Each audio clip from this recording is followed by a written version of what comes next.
Joining us from Washington, political commentator Doug Heye, who's a former communications director for the Republican Party. So are you rubbing your hands with glee that Donald Trump looks likely to be up against Hillary Clinton in November?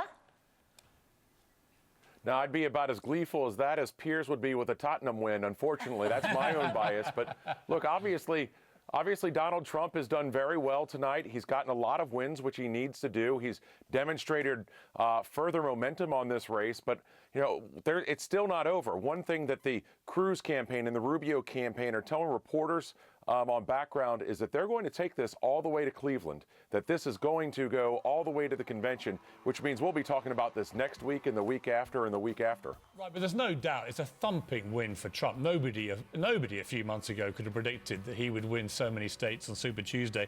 Rubio now heads to his own state's primary in Florida. If he doesn't have a crushing win there, surely it's all over for him.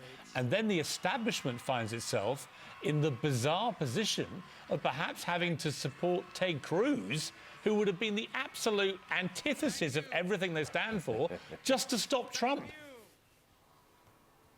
Yeah, I think that's an accurate description of how crazy this political year has already been. And certainly Florida is going to be critical for Marco Rubio. But this is also a delegate fight. And one thing his campaign's making clear, Ted Cruz's campaign is making clear, is that they're not going to give up. So if Rubio right now is saying, if we don't win Florida, we're going to continue, that means they're going to chip away at delegates every step of the way. Ted Cruz's campaign, same thing. He only won 2 states tonight compared to the one with Rubio. Obviously, that's less for both of them than Donald Trump, who, again, had a great night. But he's not been able to get over 50% many places. He's not been able to have really thumping wins yet. They've been wins. And as you know, we say with Sports United States, a win is a win, and you'll take it.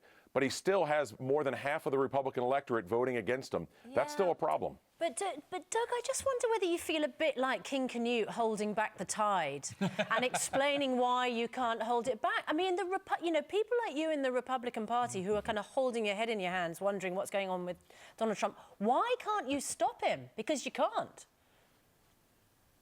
Well, look, ultimately, voters throughout the country are very angry. They're angry with the direction the country's going in. They're angry about the economy, stagnant wages. I think that's why you also see some similarities with what Bernie Sanders has been able to do in his campaign. He's obviously had a lot more success than anybody would have predicted a year ago, and both of those things reflect an angry electorate. I certainly understand why Donald Trump has been very successful, but what we've seen with the party so far is he's not getting over 50%. More than half the Republican Party voters say that they don't want Donald Trump to be our nominee.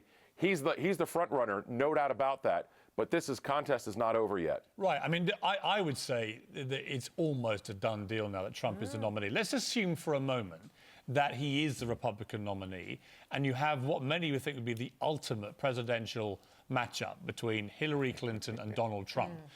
Who wins that? Because everyone has underestimated Trump so far. Is it possible that in a straight fight with Hillary Clinton, he could win the White House? You know, it's funny you asked that. I was emailing a friend of mine who's worked a lot of Senate campaigns and just 5 minutes ago and said, are we sure we're right about this? You know, Trump has been such a disruptor in this campaign. Is it possible that he can beat Hillary? Look, I think the one thing that Hillary Clinton's campaign and the entire Democratic war structure is going to do is the one thing Republicans haven't done thus far.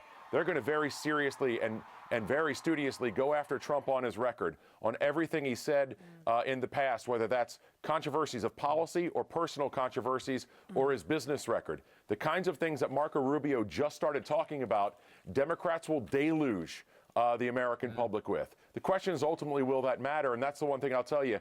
Anybody who's tried to predict this so far has gotten things wrong. You know, Doug, we're going to leave it there, but it's very interesting to me that I think in Virginia, the turnout of voters was 4 times what it was last time.